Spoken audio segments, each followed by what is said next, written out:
香港以前咧就慣咗就量入為出嘅，除咗經常性嘅出之外，連投資嘅出都係有積累嘅時候先做咯。而家其實就處境有所改善，我相信市民聽到呢份財政預算都會覺得心安嘅。唔需要扶持，仲可以喺佢落一刀增加政府嘅收入，咁可見政府對住宅樓市啊真係信心十足噶啦。各位 AM730嘅觀眾，大家好。咁啦，今日咧就發布咗新嘅年度嘅財政預算案啦。咁即刻都請咧施永青施生咧同我哋評論一下嘅。你好啊，施生。大家好。咁咧今日財政司司長陳茂波啦，咁佢就發布咗財政預算案，其中咧大家比較關注嘅咧就係見到政府嘅綜合帳目咧由原本嘅預期赤字67億咧，就修訂之後咧轉虧為盈咧係錄得咗29億嘅盈餘㗎。咁下年嘅綜合盈餘咧更加預計係達到221億添，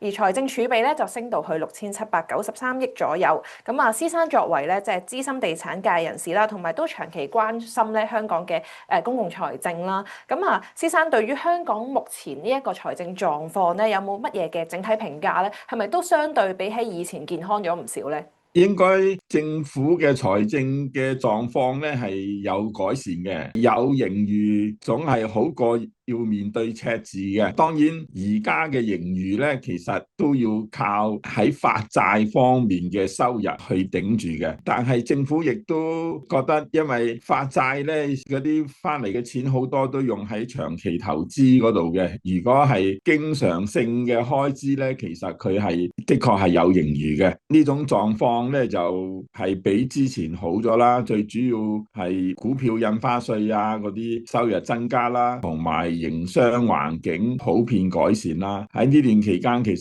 香港嘅進出口貿易咧係有增長嘅。睇到香港嘅外貿咧係冇因為關稅大幅提升啊，同埋美國特登打壓中國以及香港咧係造成太大嘅影響嘅。即係我哋基本上適應過嚟，同埋係有所發展嘅。咁此外咧，就政府統計數字顯示咧，零售業長期低迷嘅零售業咧都有機會見底回穩嘅。呢個咧亦都係政府對未來一年嘅財政盈餘咧係會進一步增加。香港咧好嘅時候咧，其實係唔使發債都夠收入，收入多嘅時候咪做多啲長遠嘅投資咯。但係唔發債都夠錢嘅。不過而家咧就慣咗發債啦。只要發債嘅規模唔好搞到自己連利息都俾唔起，就冇問題嘅嚇。好似美國咁，越發越多，要靠新債嚟還舊債咧，就唔係香港人想見到嘅嘢啦。最好就保守啲，有盈餘就做多啲投資，冇盈餘就先搞掂眼前先啦。但係而家以中國政府嘅一貫嘅做法咧，就覺得要有所作為，要有長遠打算。為咗長遠打算咧，就即使發債都在所不辭。咁呢個係積極嘅態度。香港以前咧就慣咗就量入為出嘅。除咗經常性嘅出之外，連投資嘅出都係有積累嘅時候先做咯。而家其實就處境有所改善，我相信市民聽到呢份財政預算都會覺得心安嘅。即係而家香港嗰個財政狀況其實都支持到一定嘅發債啦。咁另外咧都留意到咧，預算案就提出咧由外匯基金啦撥出總共1500億去一個基本工程儲備金嗰度，咁就會分兩個財政年度去撥放啦，每年大約750億左緊，咁啊去支持北部都會區同埋其他啲基建項目嘅發展。咁其實睇翻資料咧，呢一個係1984年以嚟咧首次大規模咁樣動用外匯基金嘅。咁啊，施生覺得咧，即係將基金啦去回撥翻去做發展咧，對於香港嘅財政可持續性有冇啲乜嘢太大嘅影響咧？會唔會話擔心咧？即係可能呢一個做法咧，未來幾年咧一直都會即係咁樣去做咧，變咗開咗個先例咧？撥咗落去嘅錢，本來就係預咗將來有需要用啦。有需要用嘅時候，過度保守對香港嘅發展都未必係好處，所以睇政府實際用嘅效益如何咯。咁而家就好難講話呢一筆錢用咗之後效果與點樣，因為都未出嚟。一般小市民就未必可以掌握到太多嘅資料去作判斷嘅。咁但係市民通常中意睇到積累增加，花費減少，就唔係花費增加積累減少嘅。但係眼前香港嘅財政情況都叫做健康嘅，有一定嘅回撥作一啲投資，我相信暫時都冇咩嘢可以質疑政府咁做嘅。咁啱啱亦都有提到咧，即係北部都會區其實喺呢一個財政預算案咧，佢係獲得一個都幾重點嘅支持發展嘅，包括咗河套啦、新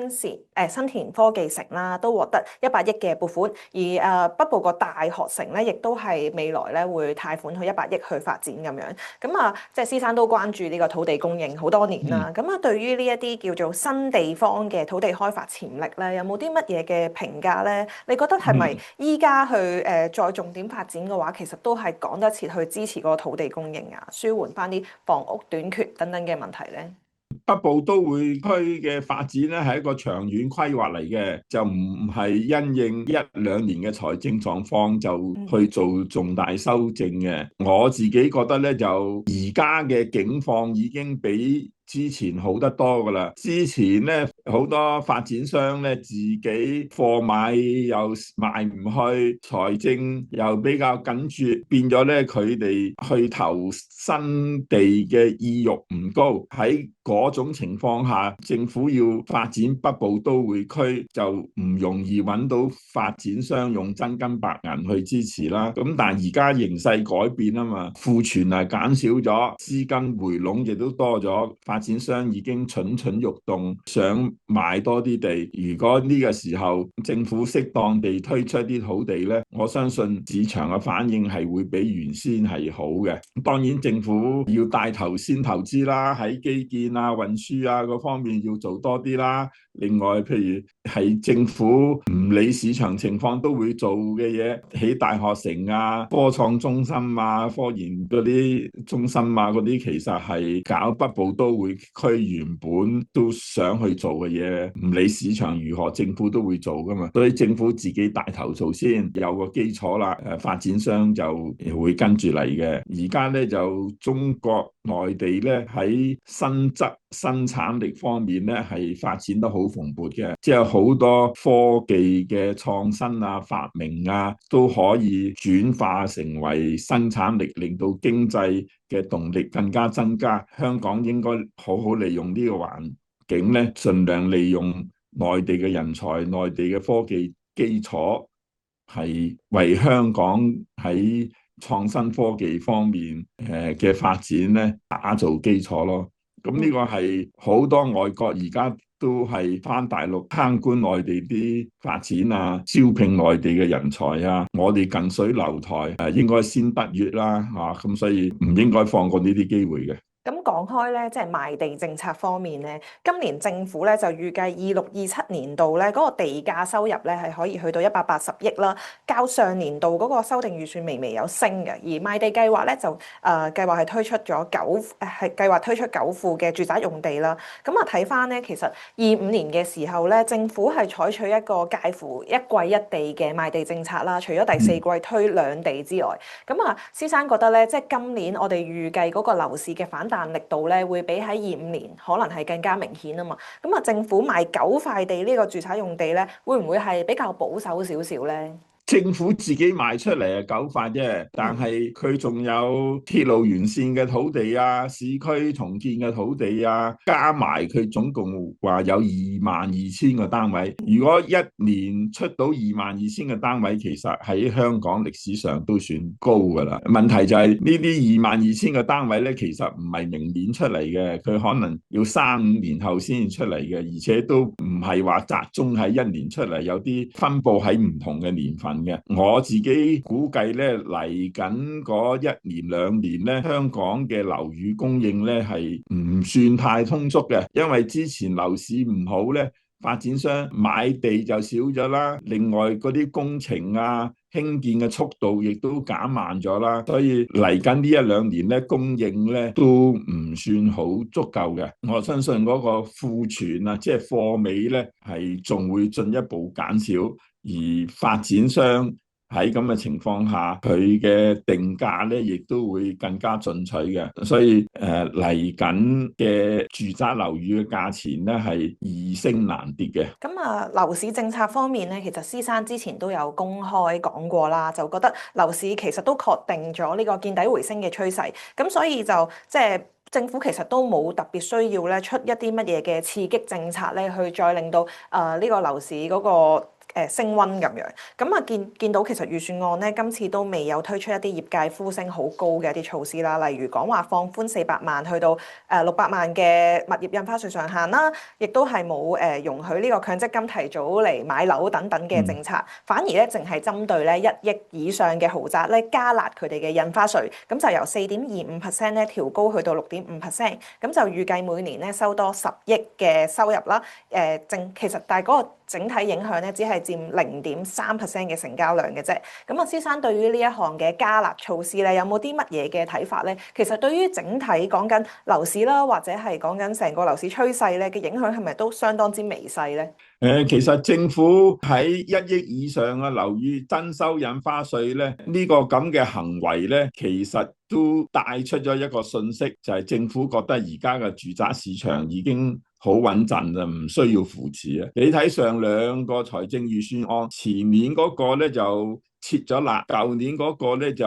減少咗啲低價樓嘅印花稅，同埋亦都鼓勵銀行借錢俾自用嘅買家嘅。而家咧就唔需要扶持啦，唔止唔需要扶持，仲可以喺佢落一刀增加政府嘅收入。咁可見政府對住宅樓市啊真係信心十足噶啦，佢毫無擔心話哇會唔會呢刀切落去個市道會差咗。我自己都同意政府呢個判斷嘅，即係我認為咁樣做咗都唔會影響豪宅嘅市場太多嘅，因為純粹睇印花稅咧，從4.25加到6.5咧，係加咗2.25%，增幅咧超過50%嘅，係一個唔少嘅增幅。但係實際上都只係樓價嘅2.25%啫嘛。如果2.25%咧，其實係喺一個豪宅價錢談判嘅過程中上落3%係閒閒地嘅，所以2.25%嘅印花稅咧對嘅市場起唔到太大嘅妨礙作用嘅。淨係睇呢1-2個月嘅豪宅嘅價錢嘅升幅啊，都起碼10%啦。你講價都唔遲啲作決定都唔見咗8%，你唔會因為2.25% 嘅額外印花稅而改變咗嗰個買賣嘅決定嘅，所以對嘅市場應該唔會有太大影響咯。咁啊，另外咧，即係我哋都講下一啲叫做惠及民生嘅一啲派糖措施啦。咁今次咧，財爺咧就總共咧大約用咗210億咧去做一啲派糖措施，咁就包括咗一啲退稅力度嘅加碼政策啦、免稅額上調啦、差餉寬減啦，同埋一啲社會保障係出雙糧嘅，包括咗綜援啦、生果金啦、長者津貼等等。咁啊，施生咧之前就有講過話咧，其實呢啲叫做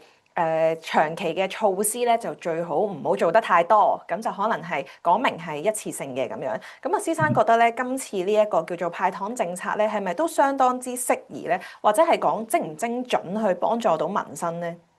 即係你派開咧就不斷有期望噶啦，你少咗就唔高興，今年就多過舊年，所以大家都高興嘅。咁問題係咪一定維持得住咧？咁政府嘅即係財政能力咧，應該攞嚟幫嗰啲實際有困難嘅人，就唔係一人一份派街坊嘅。咁我自己就覺得政府最好就慣咗唔派嘅，咁市民就靠自己嘅能力去改善生活。政府最關鍵嘅咧就係要提供一個好嘅營商環境啦，同埋為個人嘅發展提供好啲嘅機會啦。咁樣咧就社會入邊咧就就多啲做貢獻嘅人，少啲要依賴政府嘅人，咁嘅社會咧就先至有動力，同埋社會嘅成員先至對自己嘅存在係感覺有價值、有意義嘅。咁先生會唔會覺得即係今年一啲叫做派糖措施叫做慷慨咗咧？咁係多過舊年少少啦，舊年有啲冇噶嘛。係。咁當然你話好似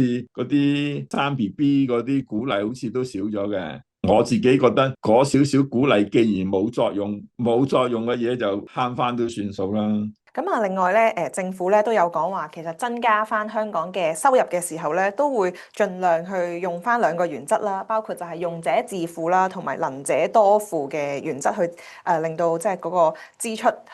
收入係增長咁樣。即係咪施生都覺得應該係循住呢一個方向去做咧？一個咧就係用者自負，另一個頭先就係能者多付。跟住咧，其實就係有需要先至付，有需要唔係你有需要喎，即係你有困難真係需要支援先至付咯。如果唔係就盡量唔好靠政府咯。好，咁我哋整體嚟講啦，成個財政預算案或者係講緊香港一個財政狀況啦。嚟緊咧，施生係咪都偏向感到樂觀咧？或者係對呢一份財案，你會打幾多分咧？係咪都頗為叫做鬆一口氣，氣氛好咗啊？覺得香港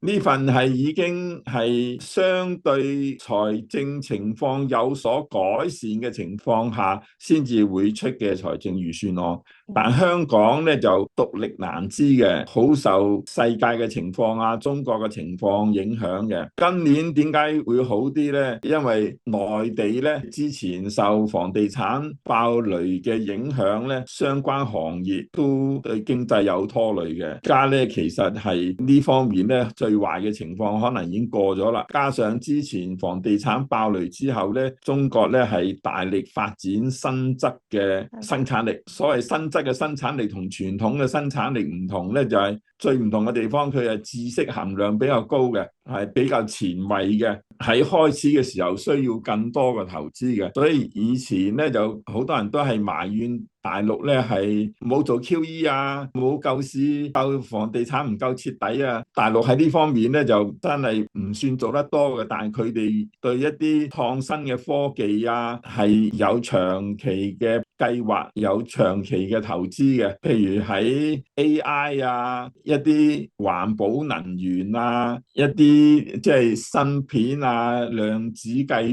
算啊，各方面一啲前衛嘅科學咧，都有作即係不斷嘅探討啊、發展啊，其實係呢啲都係將來提升生產力、改善經濟狀況嘅重要部署嚟嘅。如果呢方面做得好咧，香港就一定有機會分到一杯羹嘅。所以香港就好難獨善其身嘅。一定要同國內配合得好，利用得好，先至有更好嘅發展嘅。咁嚟緊國內嘅經濟咧，就好多外國嘅企業都認為會更上一層樓嘅，所以佢哋好多派人主動去中國探訪啊、學習啊，想借助中國嘅人才啊、技術啊，同埋一啲先進嘅產品啊，去提升佢哋自己嘅能力。連外國都做緊呢樣嘢啦，香港就應該近水樓台，更加努力咯。咁就唔該晒施生啦，幫我哋好快咁樣咧都傾咗呢個新一份嘅財政預算案嘅睇法啦。